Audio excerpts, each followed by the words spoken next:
மடிப்பாக்கம் ஸ்ரீ நாகாத்தம்மன் கோவிலில் ஆடி வெள்ளி திருவிளக்கு பூஜையை அடுத்து வந்த ஞாயிற்றுக்கிழமை கூழ்வார்த்தல் வைபவம் நடந்தது. அது பற்றிய சிறு பதிவு. ஆடி மாதத்தில் அம்மனுக்கு கூழ்வார்த்து பக்தர்களுக்கு வழங்குவது புண்ணியங்களை பெருக்கும், தனம் தானியத்தை இல்லத்தில் நிறைக்கும் என்பது ஐதீகம். கோடை காலம் என்றும் கத்திரி காலம் என்றும் சொல்லப்படும் சித்திரை வைகாசி மாதங்கள் என்பவை உஷ்ணமான மாதம், உடலில் சூட்டை அதிகப்படுத்தும் மாதம். அதனைத் தொடர்ந்து வரும் ஆடி மாதமோ காற்றடிக்கிற மாதம்.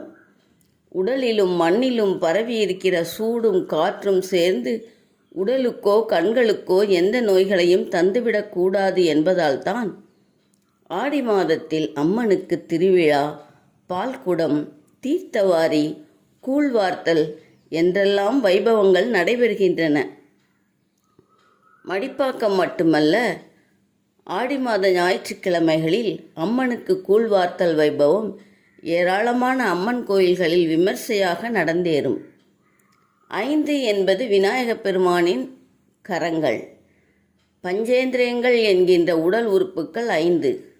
உலக இயக்கத்திற்கு காரணமான பஞ்சபூதங்கள் 5. 5இன் சிறப்புகள் பல உள்ளன.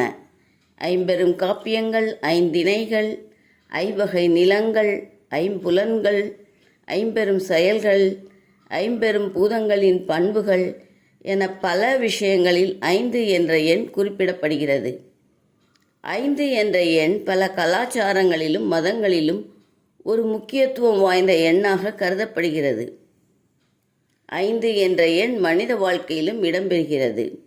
5 விரல்கள், 5 புலன்கள், 5 அறிவு செயல்கள் போன்றவை உள்ளன. இந்த 5இன் சிறப்புகளை அறிந்து அம்மனுக்கு படைப்பதையும் 5ஆக வைத்தனர்.